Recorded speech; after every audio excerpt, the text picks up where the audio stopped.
देखो यार, मेरे घर में दो ही तरह के चेयर हैं। एक ये जो लकड़ी से बना हुआ है और दूसरा ये जो लोहे से बना हुआ है। अब तुम्हें देख के ही पता चल रहा है, जो लकड़ी से बना हुआ है वो अधातु है और जो लोहे से बना हुआ है वो धातु है। इसी तरह तुम्हारे घर में कई सारे चीज़ होंगे, लाइक तुम्हारे घर का चाबी या तुम्हारे पॉकेट पर 1 रुपए के सिक्के, ये सारे धातु है। इसी तरह तुम्हारे फ्रिज में रखा हुआ बोतल या फिर तुम्हारे ज्योमेट्री में रखा हुआ ये रबर, दोनों एक अधातु है। तो इसी तरह तुम्हारे चारों ओर कई सारे चीज़ें हैं जो धातु और अधातु या फिर धातु और अधातुओं के मिक्सर से बना है। अब सवाल ये उठता है कि तुम कैसे पता करोगे कि ये कौन धातु है कौन अधातु। इसको तुम बहुत आसानी से पता कर सकते हो। जैसे एक हुतिये का पहचान होता है कि उसे तुम उधारी पे पैसा दे दो और फिर देखो वो कैसे रंग बदलता है। इसी तरह तुम रासायनिक विज्ञान में क्या है क्या नहीं पता करना है तो तुम इसका रासायनिक और भौतिक गुणों को देखो, तुम इससे पता कर सकते हो। आओ अब शुरुआत करते हैं। तो सबसे पहले हम लोग धातु के बारे में चर्चा करते हैं। धातु में भी सबसे पहले धातु के भौतिक गुणों को देखते हैं। हाँ, तो तुमने वो वाला एड तो देखा ही होगा, कोलगेट वाला, जिसको करते ही दांतें ट्यूबलाइट की तरह चमकने लगता है। तो इसी तरह शुद्ध रूप में धातु की सतह चमकदार होती है। धातु की इस गुणधर्म को हम धात्विक चमक कहते हैं। क्या तुम्हें पता है धातु कठोर होता है पर तुम उसे पीट पीट कर पतली चादर में ला सकते हो। इस गुणधर्म को हम आघातवर्धकता कहते हैं। हाँ रुको, अभी ख़त्म नहीं हुआ है, आगे और भी है। धातु को तुम पीट पीट कर और खींच खींच कर पतले तार में ला सकते हो। इस गुण को हम तन्यता कहते हैं। आप यह जानकर आश्चर्यचकित होंगे कि 1 ग्राम सोने से 2 किलोमीटर लंबा तार बनाया जा सकता है। इससे भी बड़ा शॉकिंग चीज़ है, जो कुछ आज हमारे आसपास धातु से बनी चीज़ें दिखाई दे रही है वह इन धातुओं के 2 गुणों के कारण है, आघातवर्धकता तथा तन्यता। अगर ये दोनों चीज़ें नहीं होती तो हम वापस उसी पुराने युग में चले जाते जहाँ सोना खाना। देखो, अब तुम्हें यह तो पता है धातु ऊष्मा के सुचालक है तथा इनका गलनांक बहुत अधिक होता है। सिल्वर तथा कॉपर ऊष्मा के सबसे अच्छे चालक हैं। तुम्हें पता है धातु का सतह कठोर होता है पर तुम इसे पीटोगे तो इससे एक आवाज़ उत्पन्न होती है। तो धातु के इस गुण को हम धार्निक या सोनरस कहते हैं। आओ अब हम सीधे अधातु पे चलते हैं। देखो, घबराओ नहीं, यह बहुत आसान है। अभी तक तुमने जो धातु के भौतिक गुणों के बारे में पढ़ा है इसके जस्ट उल्टा होता है। धातु जो कि चमकदार होता है, इसके जस्ट उल्टा अधातु चमकदार नहीं होता है। पॉइंट 2, धातु में ऊष्मा और विद्युत का सुचालक होता है, इसके जस्ट उल्टा ऊष्मा एवं विद्युत का कुचालक होता है। पॉइंट 3, धातु तन्यता एवं आघातवर्धकता होता है, इसके जस्ट उल्टा अधातु भंगुर होता है। पॉइंट 3, धातु को पीटने पर ध्वनि उत्पन्न होती है, इसके जस्ट उल्टा अधातु को पीटने पर ध्वनि उत्पन्न नहीं होती है ना आसान। तुम्हें पता है केमिस्ट्री एक ही चीज़ से जाना जाता है। यहाँ है एक्सेप्शन एक्सेप्शन एक्सेप्शन। एक्सेप्शन को हम लोग हिंदी में अपवाद कहते हैं। आओ अब हम इसे देखते हैं।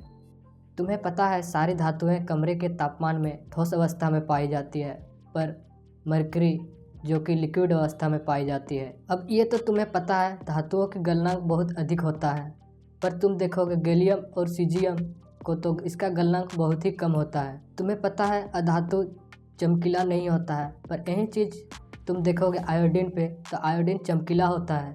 तुम्हें पता है अधातु नरम अवस्था में होता है, पर तुम देखोगे हीरा को तो वह कठोर अवस्था में होता है, इसका गलनांक तथा कथनांक बहुत अधिक होता है।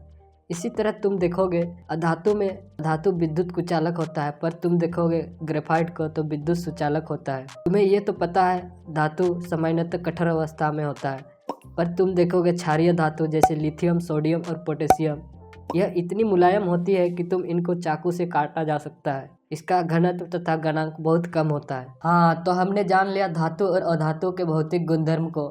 अब हमारा नेक्स्ट टॉपिक है धातु के रासायनिक गुणधर्म। हाँ, तो इसमें प्रत्येक धातु को जल, वायु, अम्ल और अन्य लवण के साथ अभिक्रिया करेंगे। इसमें से पहला आता है वह है धातुओं का वायु में दहन। और तुम्हें पता है वायु में ऑक्सीजन उपस्थित होता है। जब धातु को ऑक्सीजन के साथ अभिक्रिया करते हैं तो धातु ऑक्साइड का निर्माण होता है। जैसे कि तुम्हारे सामने एग्जाम्पल है, कॉपर को जब हम ऑक्सीजन के साथ अभिक्रिया करते हैं तो कॉपर ऑक्साइड का निर्माण होता है। इसी तरह हम जब एल्युमिनियम को ऑक्सीजन के साथ अभिक्रिया करते हैं तो एल्युमिनियम ऑक्साइड का निर्माण होता है। अब तुम्हारे मन में एक सवाल आ रहा होगा, यह धातु ऑक्साइड क्या है?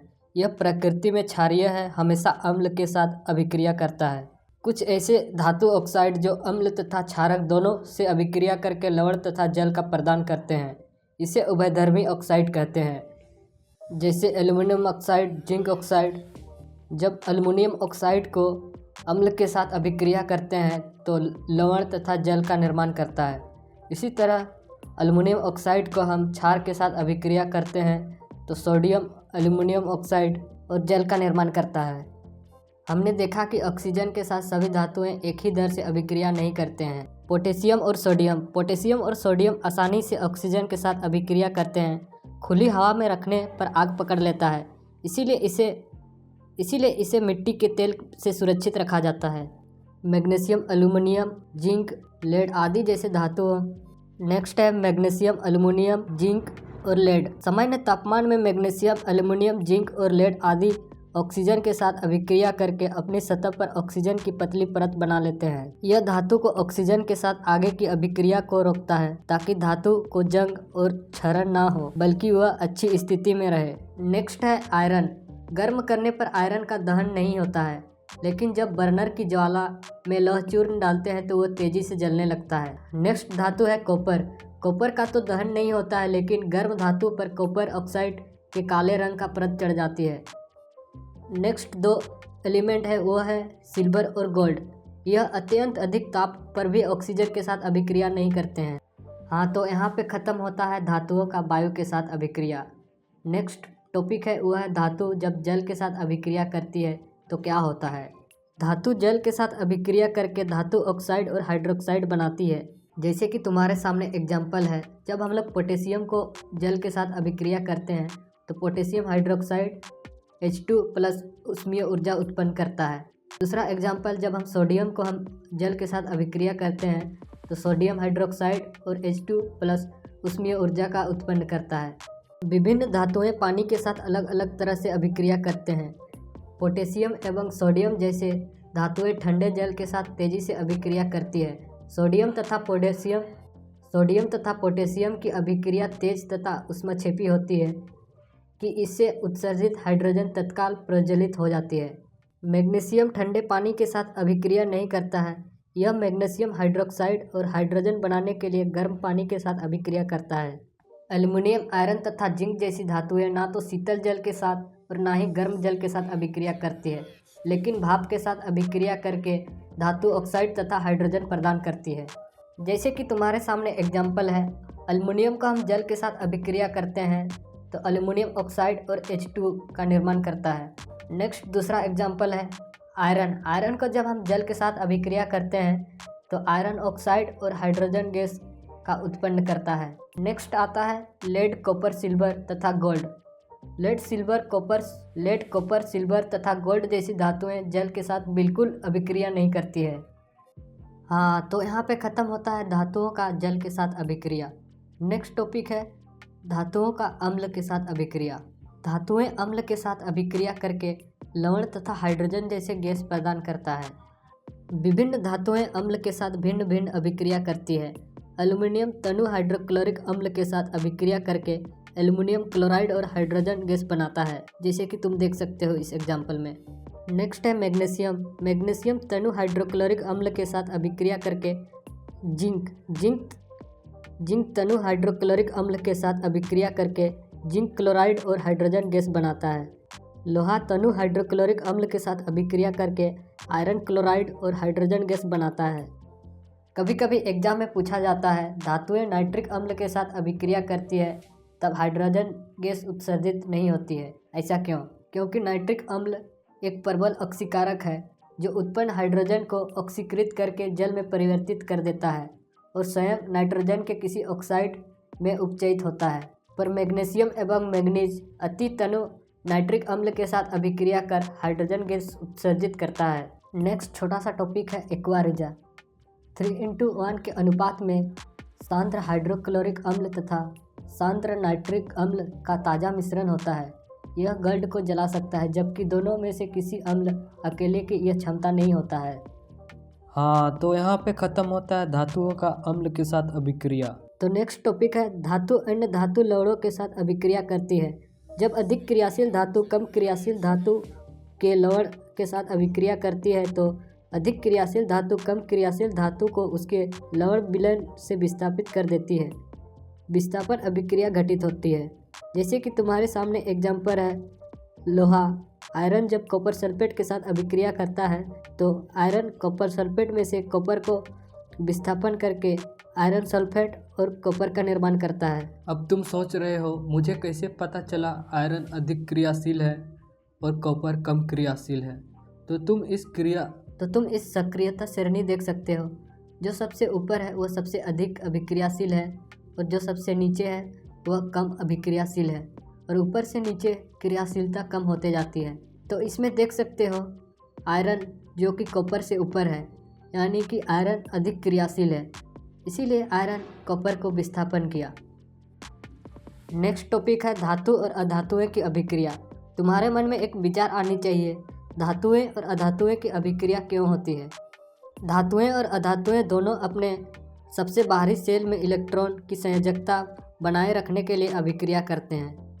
धातुओं के सबसे बाहरी कोश में 5 से कम इलेक्ट्रॉन होता है, जबकि अधातु में सबसे बाहरी कोश में 5 से अधिक इलेक्ट्रॉन होता है। धातुएं अपने संयोजकता कोश में इलेक्ट्रॉन खो देता है और धनायन बनाती है। जैसे कि तुम्हारे सामने एग्जाम्पल है अल्युमिनियम का बाहरी कोश में 3 इलेक्ट्रॉन है। 3 इलेक्ट्रॉन खोकर उन्होंने धनायन का निर्माण करता है।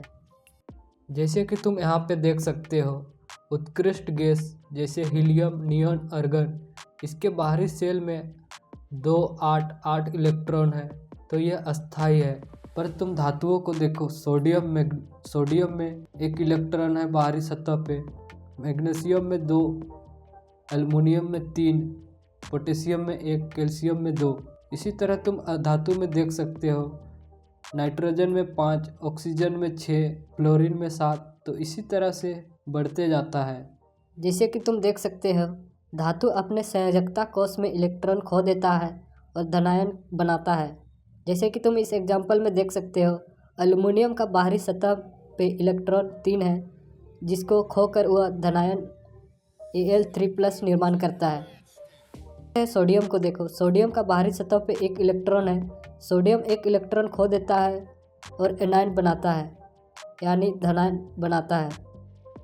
नेक्स्ट है मैग्नीशियम 2 इलेक्ट्रॉन खोकर मैग्नीशियम 2+ धनायन बनाता है।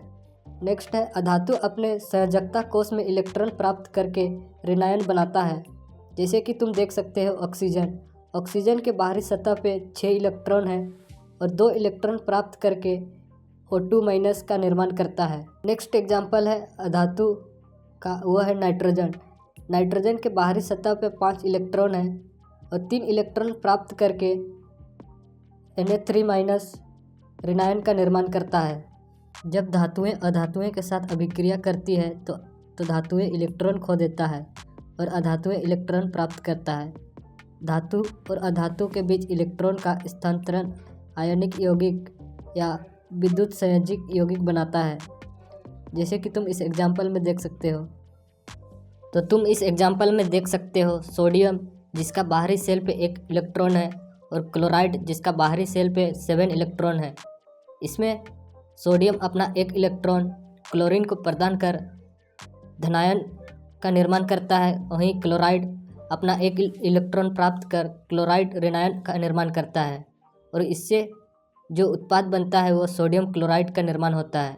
नेक्स्ट एग्जाम्पल है मैग्नीशियम के बाहरी सेल पे 2 इलेक्ट्रॉन है और क्लोरीन का तो तुम्हें पता है, उसके बाहरी सतह पे 7 इलेक्ट्रॉन है।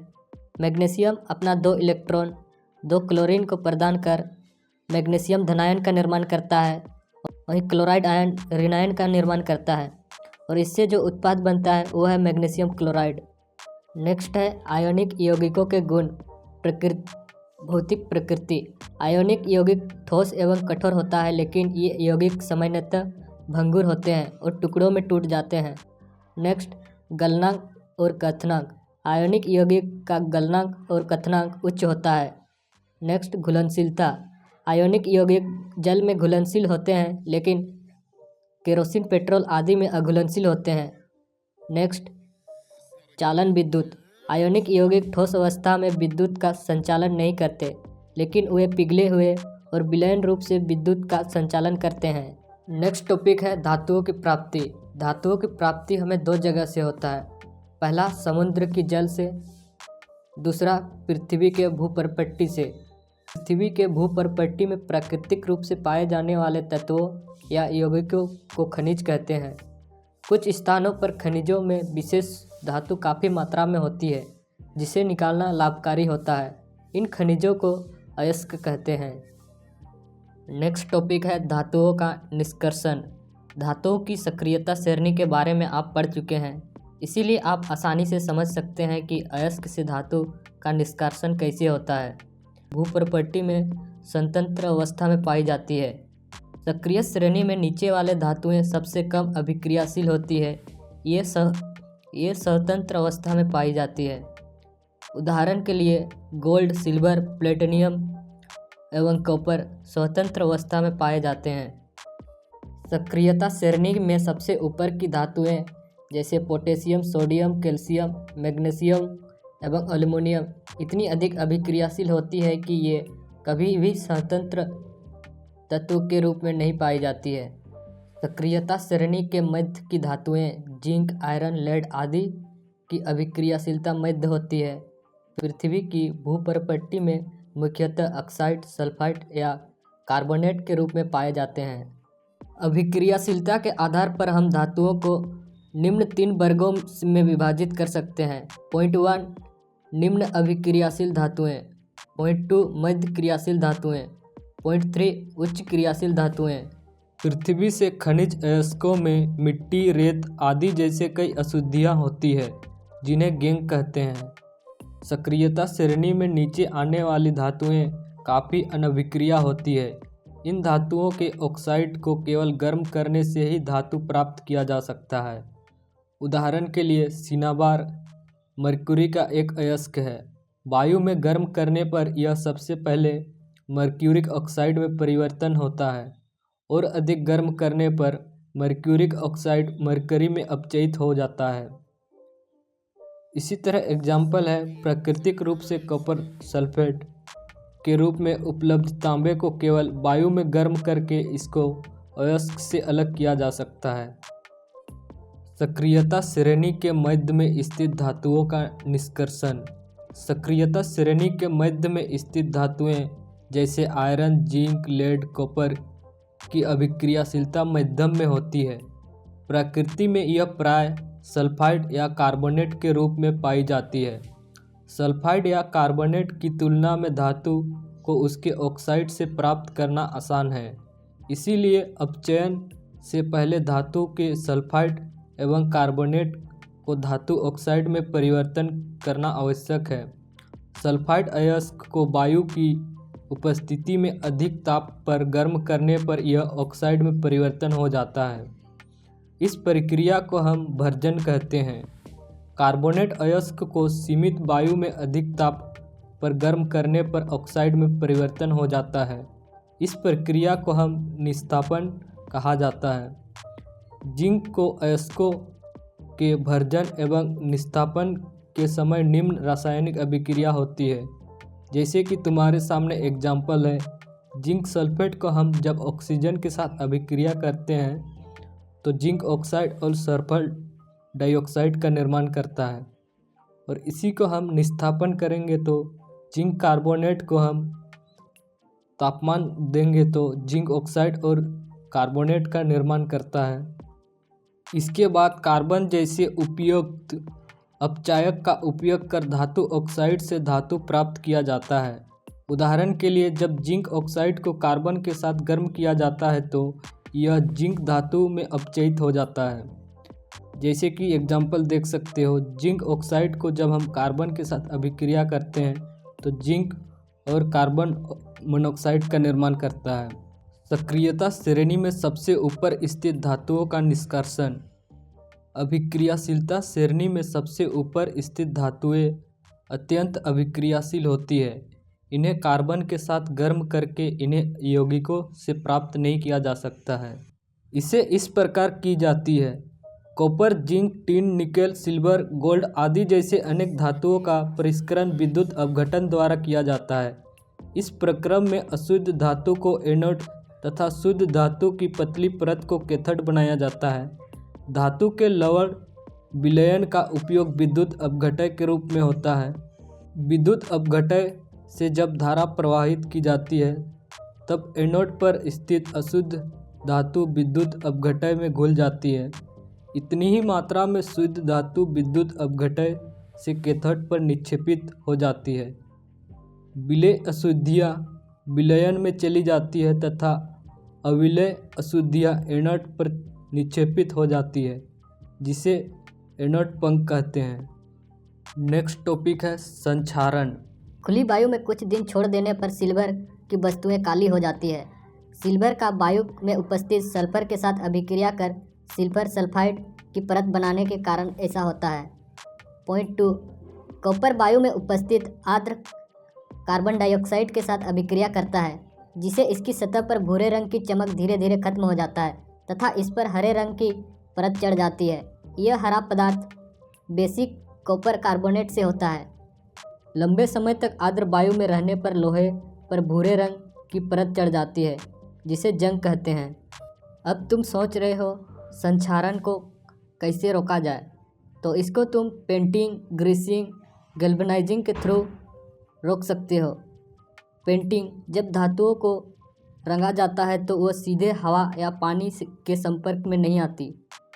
ग्रीसिंग, धातु की बाहरी सतह में ग्रीस से ढक दिया जाता है ताकि धातुएं सीधे हवा या पानी के संपर्क में ना आए। गैल्वेनाइजिंग,